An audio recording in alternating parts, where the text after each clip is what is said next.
నా పేరు డాక్టర్ సుల్లి చంద్రశేఖర్ యాదవ్, అఖిల భారత యాదవ్ మహాసభ ఉత్తరాంధ్ర రీజనల్ కోఆర్డినేటర్ ని.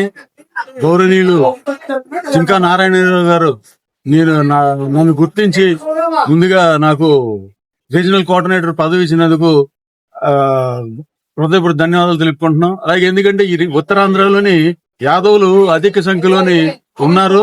అధిక సంఖ్యలో యాదవులు ఉన్నా సరే పట్టించుకునే పరిస్థితి ఉంది. అఖిల భారత యాదవ్ మహాసభ తరఫున మేము ఇప్పుడు రీజనల్ ప్రతి ఒక్క జిల్లాకి ఒక ప్రెసిడెంట్ ని ఏర్పాటు చేసుకున్నాము. జిల్లా ప్రెసిడెంట్ కింద మళ్ళీ కమిటీలు ఏర్పాటు చేస్తాము. ఆల్రెడీ నియోజకవర్గానికి ఒక ఇన్ఛార్జ్ ని కూడా మేము ఏర్పాటు చేసుకున్న కొన్ని నియామకాలు జరిగినాయి నారాయణరావు గారి ఆధ్వర్యంలో. అలాగే మా విశాఖపట్నం ఉత్తరాంధ్ర నుండి ఉపాధ్యక్షులైన రమణ గారికి, అలాగే బొడ్డు రాజు గారికి మేము అందరూ కలిసి కష్టంగా యాదవులకి సముచిత స్థానం గురించి వాళ్ళకి ఏ అన్యాయం జరిగినా సరే అక్కడ అఖిల భారత యాదవ్ మహాసభ గొంతెత్తి చాటుద్ది అని చెప్పి వాళ్ళకి అండగా నిలిచిద్ది అని చెప్పేసి మేము గట్టిగా నమ్ముతా ఉన్నాము. అలాగే ఈ ప్రభుత్వాలకు కూడా విన్నపం చేసుకుంటా ఉన్నాము.